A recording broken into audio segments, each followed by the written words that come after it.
Hello, नमस्कार मित्रांनो. तर तुमचं आमच्या यूट्यूब चॅनलमध्ये पुन्हा एकदा स्वागत आहे आणि आज आपण निघालो आहोत सह्याद्रीच्या कुशीत लपलेल्या अशा एका सुंदर ठिकाणी. तर रात्रीचे वाजलेत 12 आणि मी आणि माझे ऑफिस फ्रेंड्स आमची ट्रेकची सुरुवात तर आता झालीच आहे. तर तुम्ही जर मुंबई किंवा ठाण्याजवळ पावसाळ्यात एखादा वेगळा, शांत आणि निसर्गाने भरलेला जर ट्रेक शोधत असाल, तर करोली व्हॅली ट्रेक हा तुमच्या लिस्टमध्ये नक्की ॲड करा. आम्ही साधारण 6 वाजता इथे फ्रेश वगैरे झालो, नाश्ता केला, थोडी तयारी केली आणि आमची ट्रेकला सुरुवात झाली. तर आपला ट्रेक सुरू होतो ठाणे जिल्ह्यातील मुरबाड तालुक्यातल्या देहेने गावातून. हे गाव सह्याद्रीच्या डोंगर रांगांमध्ये वसलेलं असून आजोबा पर्वताच्या पायथ्याशी आहे. आजोबा पर्वत म्हणजे फक्त ट्रेकिंगसाठी असं फेमस प्लेस नाही आहे, तर त्याला एक धार्मिक आणि पौराणिक महत्त्वही आहे. स्थानिक श्रद्धेनुसार याच परिसरात महर्षी वाल्मिकींचा आश्रम होता. माता सीतेने वनवासातील काही काळ इथे घालवला आणि लवकुश यांचे संगोपन याच ठिकाणी झाले, अशी परंपरा सांगितली जाते. त्यामुळेच या पर्वताला आजोबा पर्वत हे नाव मिळालं. आज हा परिसर दाट जंगल, सुंदर दऱ्या, धबधबे आणि करोली व्हॅलीसारख्या निसर्गरम्य ठिकाणांमुळे ट्रेकर्ससाठी एक खास आकर्षण बनला आहे. शहराच्या गोंगाटापासून दूर, मोबाईल नेटवर्क विसरायला लावणारा आणि फक्त पक्ष्यांचा आवाज, वाहणाऱ्या पाण्याचा नाद आणि थंड वारा अनुभवायला मिळणारं हे ठिकाण म्हणजे निसर्गप्रेमींसाठी एक स्वर्गच आहे. आणि मलासुद्धा स्पेशली ही प्लेस खूप म्हणजे खूप आवडली आहे आणि तुम्हीसुद्धा इथं नक्की या. या ट्रेकचं खरं सौंदर्य म्हणजे इथली नदी, सांदन व्हॅलीमधून येणारं पाणी आणि आसपासच्या डोंगरांवरून कोसळणारे असंख्य हंगामी धबधबे एकत्र येऊन इथे सुंदर प्रवाह तयार करतात आणि हा प्रवाह जवळजवळ संपूर्ण ट्रेकभर आपल्यासोबत असतो. करोली व्हॅलीचा एक मोठा फायदा म्हणजे इथे अजूनही खूप कमी गर्दी असते. महाराष्ट्रातील अनेक प्रसिद्ध ट्रेक्सवर पावसाळ्यात हजारो लोक येतात, पण करोली व्हॅली अजूनही शांत, स्वच्छ आणि नैसर्गिक स्वरूपात टिकून आहे. त्यामुळे ज्यांना गर्दीपेक्षा निसर्गाचा खरा अनुभव घ्यायचा आहे, त्यांच्यासाठी हे ठिकाण एकदम बेस्ट आहे. ट्रेकची अवघडपणाची पातळी पाहिली तर हा ट्रेक सोपा ते मध्यम स्वरूपाचा आहे. ज्यांनी नुकतेच ट्रेकिंग सुरू केलं आहे त्यांनाही हा ट्रेक करता येतो. पण पावसाळ्यामध्ये नदीची पाण्याची पातळी कधीही वाढू शकते. त्यामुळे एक अनुभवी ट्रेकिंग ग्रुप सोबत असणं म्हणजे उत्तम आहे. तर या ट्रेकसाठी आम्ही ट्रिप टूर्स या इन्स्टा पेजवरून बुकिंग केलं होतं आणि ते मी माझ्या डिस्क्रिप्शनमध्ये नक्की मेन्शन करेन.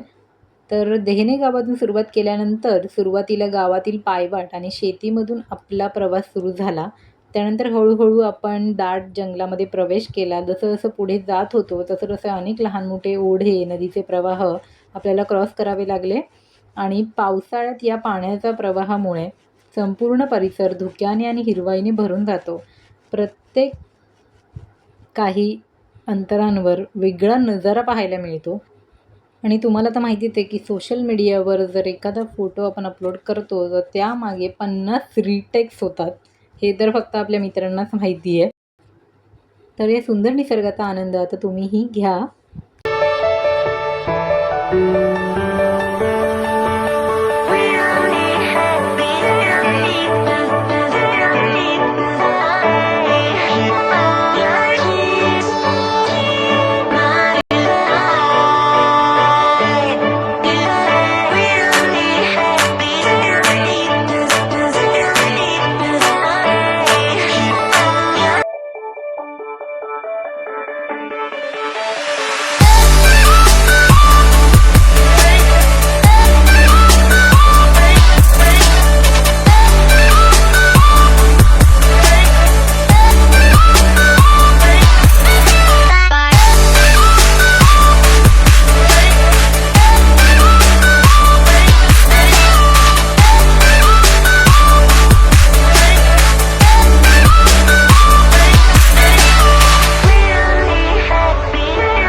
आपण निसर्गात पाहुणे म्हणून जातो आणि त्यामुळे प्लास्टिक, कचरा किंवा कोणतीही घाण तिथे टाकू नका.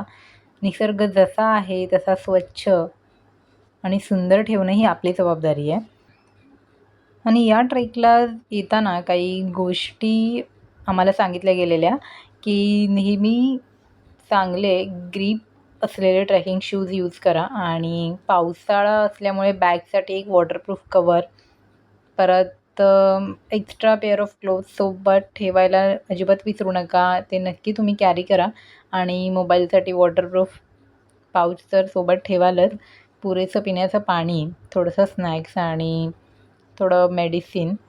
आणि हो, ओडोमॉस घ्यायला मात्र अजिबात विसरू नका. डास आणि किड्यांपासून जर आपल्याला वाचायचं असेल तर हे आपल्याला खूप उपयोगी पडतं. तर ओव्हरऑल आमचा एक्सपिरियन्स खरंच खूप छान होता. आणि तुम्हालासुद्धा नदीसोबत चालणारा ट्रेक, हिरवीगार जंगलं, शांत वातावरण आणि सह्याद्रीचं खरं सौंदर्य जर अनुभवायचं असेल ना, तर करोली व्हॅली हा ट्रेक आयुष्यात एकदा तरी नक्की करा. आलो होतो ट्रेक करायला, पण एक आठवणही इथे झाली, की आमच्या मित्राने इथे भात शेतीचीही सुरुवात केली. मी आधीही सांगितलं, की या ट्रेकसाठी आम्ही ट्रिप टूर्स या इन्स्टा पेजवरून बुकिंग केलं होतं आणि खरंच आमचा अनुभव खूप छान होता. त्यांनी संपूर्ण ट्रिपची खूप छान व्यवस्था केली होती. प्रत्येक गोष्टीची काळजी घेतली आणि सेफ्टीलाही खूप प्रायोरिटी दिली. आणि तुम्हालासुद्धा हा ट्रेक प्लॅन करायचा असेल तर ट्रिप टूर्सवरून नक्की बुक करू शकता. आणखी एक गोष्ट म्हणजे सुरुवातीला ग्रुपमध्ये सगळेच एकमेकांसाठी अनोळखी होतो. पण ट्रेक सुरू झाल्यावर गप्पा, मजा, मस्ती आणि एकमेकांना साथ देताना कधी सगळ्यांशी मैत्री झाली ते कळलंच नाही. ट्रेक संपेपर्यंत आम्ही फक्त ट्रेकर्स नव्हतो, तर एक छान ग्रुप बनलो होतो. अशा ट्रेक्सची खरी मजा म्हणजे नवीन ठिकाणं पाहण्यासोबत नवीन माणसं भेटतात, मैत्री होते आणि खूप सुंदर आठवणी तयार होतात.